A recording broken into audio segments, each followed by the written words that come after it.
सर्द रातों की धूप। सर्दी उस साल कुछ ज्यादा ही बेरहम थी।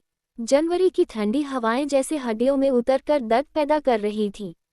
गांव सोनपुर की गलियां धुंध से ढकी रहती और सुबह की धूप भी देर से निकलती।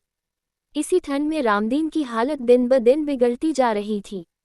रामदीन कभी इस गांव का सबसे मेहनती आदमी हुआ करता था। खेतों में हल चलाना, बैलों की देखभाल करना, दूसरों की मदद करना, यही उसकी जिंदगी थी। लेकिन अब उम्र और बीमारी ने उसे बिस्तर से बांध दिया था। तेज बुखार, खांसी और सांस की तकलीफ ने उसे कमजोर बना दिया था। उसके पास अब बस एक ही सहारा था, उसकी बेटी गुड़िया। गुड़िया की माँ सरस्वती को गुजरे 5 साल हो चुके थे। वह भी सर्दी की एक रात ही इस दुनिया से गई थी। उस रात की याद आज भी गुड़िया के दिल में ताज़ा थी, जब माँ का हाथ उसके हाथ से छूट गया था और घर अचानक बहुत सूना हो गया था। सरस्वती ही घर की असली रीढ़ थी।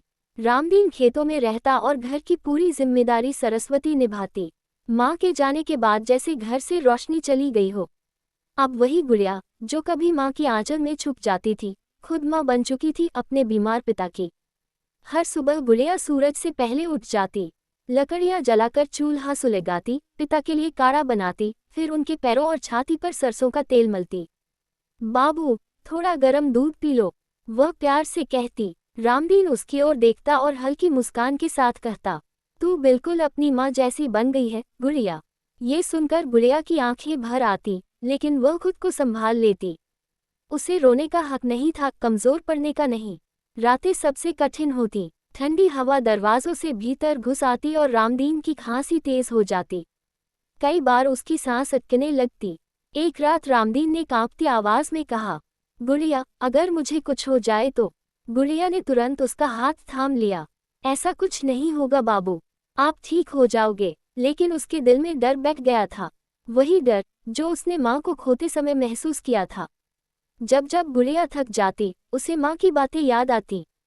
बेटी, सर्दी हो या गर्मी, अपना फर्ज कभी मत छोड़ना।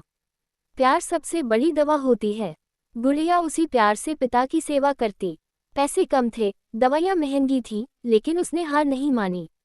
कभी किसी के घर काम कर लेती, कभी सिलाई करके थोड़ा पैसा जोड़ लेती।